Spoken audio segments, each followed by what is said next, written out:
Welcome back to my channel.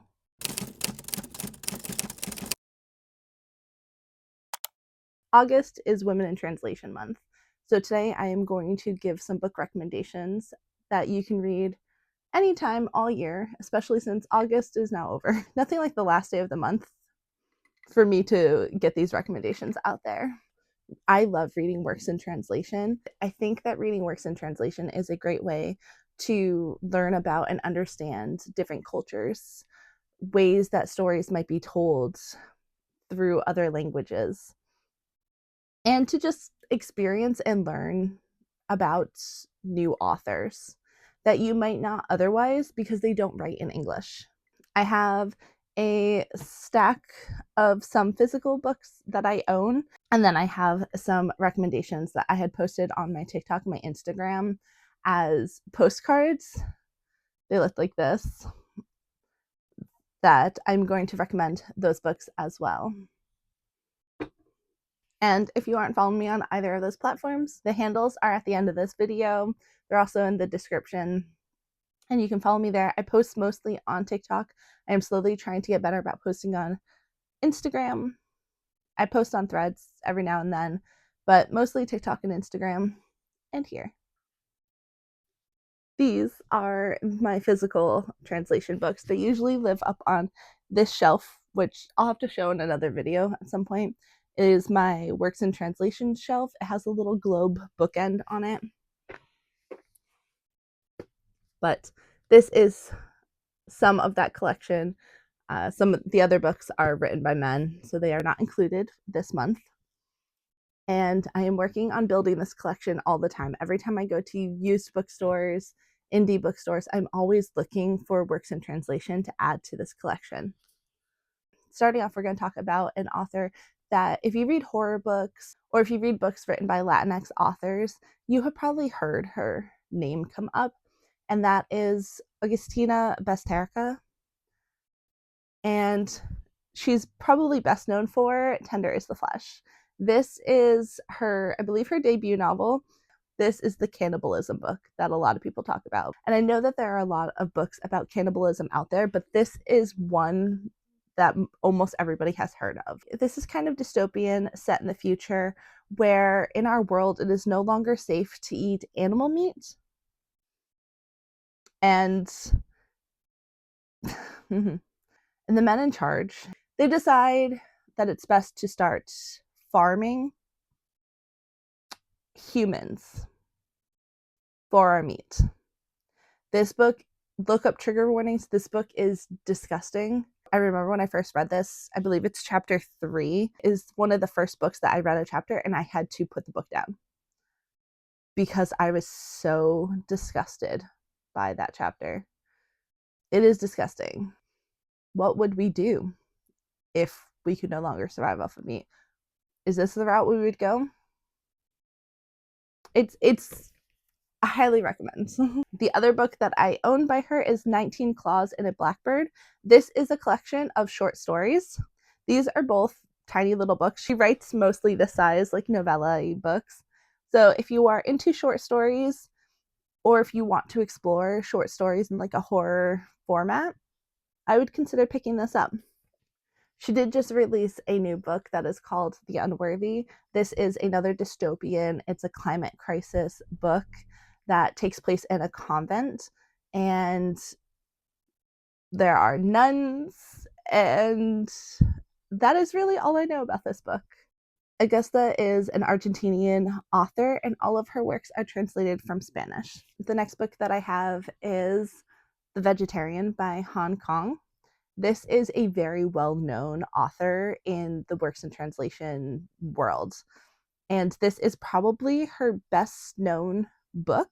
This follows the story of a woman who has this really awful, brutal, violent nightmare and decides to like purge her mind and her body, and by doing so she decides to give up meat, which then starts like this series of events and her family trying to regain control over her and her fight to rebel and survive as she starts living like a plant life like existence.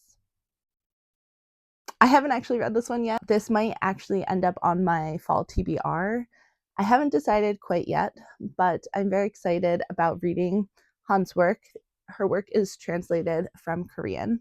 Then I have The Days of Abandonment by Elena Ferrante. She is an Italian author, and she's probably best known for her Neapolitan series that looks like these. I haven't read those yet, and I want to get into her work, but I decided to start with one of her shorter books because those are all chunky books. And so I wanted to start with something smaller and see how I vibe with her writing.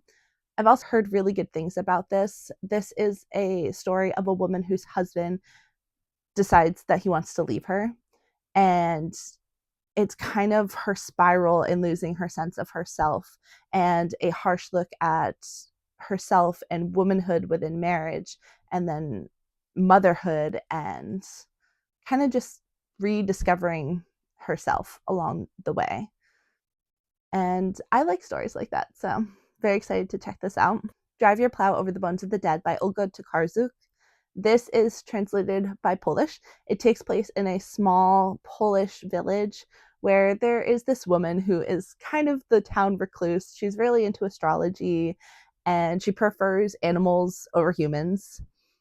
And then people start being killed or turning up missing in this village, and she somehow gets involved with the investigations and the police along the way. I've heard really amazing things about this book, and I was really lucky and found this at one of the indie used bookstores around me. And the author is a Nobel Prize winner.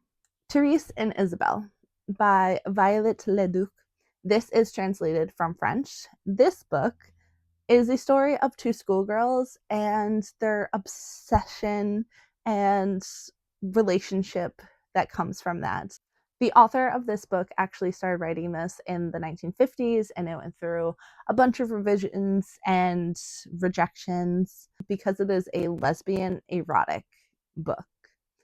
And then it was censored for 50 years because of the erotic nature of it.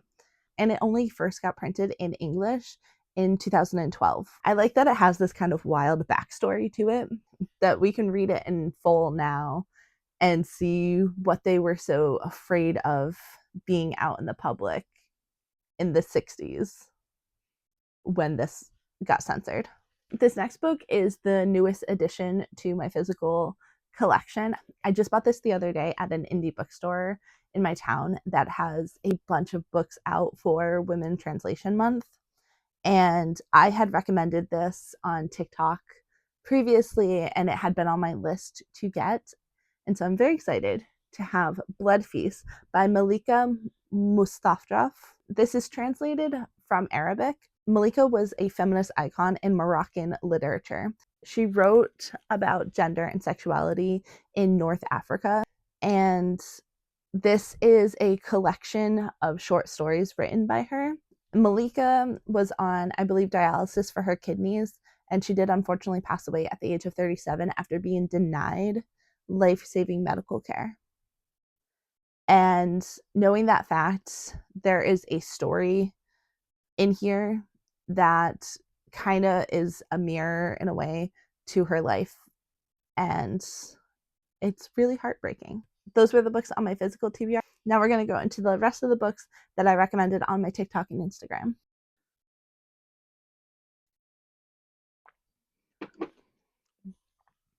And when I did these recommendations for books that I don't own physical copies of, I tried to make sure that I had a mix of languages that they were translated from, so that they're not just like all Spanish translations or all French translations or all Korean translations, that there is a mix of countries and languages and cultures. For this next set of books that I'm going to recommend, you might see me glance down a little bit to read the summaries because they are on my iPad, which is down here. So I'll have the books up here, and you might see me glance up and down so I can read the summary that I had written up for these. The End of August by Yu Miri. This is translated from Japanese. While training for a marathon, a woman summons a Korean shaman to connect with her grandfather, who was a contender for the 1930s Tokyo Olympics. But her grandfather's ghost does not come alone. His brother and their young neighbor appears alongside him. Now she must uncover their stories to free their souls. This novel shows a glimpse of a Korean family living under Japanese occupation. Bad Girls by Camila Sosa Villada. This is translated from Spanish. Camila is a young trans woman who leaves her small Argentine town and abusive home life to attend university in the city.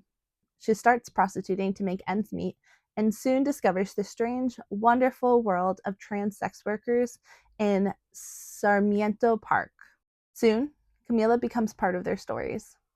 This novel takes you on a journey to witness the relationships, aspirations, disappointments, love, death, and passion of these sex workers.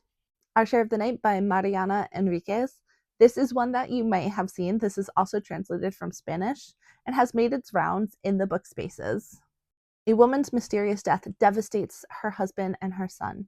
United in grief, the two travel to her ancestral home to confront the terrifying legacy she has passed on to her son, a family called the Order. This cult has committed unspeakable acts in search of immortality, and this is now her son's destiny. How far will a father go to protect his son? This is a family story, a ghost story, and a cult and supernatural story exploring the complexities of love. Lucky Breaks by Yevegenia Belorusets. This is translated from Ukrainian. This is a collection of 30 short literary fiction stories offering glimpses into the lives of ordinary women who have been displaced by the Ukraine-Russian conflict. Blending realism with horror and dark absurdity, the stories explore themes of both survival and loss, incorporating the author's own photographs to create a unique visual narrative of the reality of a war-torn country. This author is a photographer and artist as well as an author. Cold Nights of Childhood by Tezer Özlü. This is translated from Turkish. This is an autofictional novel exploring mental illness, electroshock therapy, and a young woman's quest for independence and freedom in restrictive 1950s and 60s Istanbul. This lets readers have a glimpse into the challenges and hardships of being trapped in a psychiatry clinic for 5 years, surviving inhumane treatment, and her steps towards recovery after. Owlish, written by Dorothy Tse. This is translated from Chinese. This is a surreal story set in the fictional city called Nevers.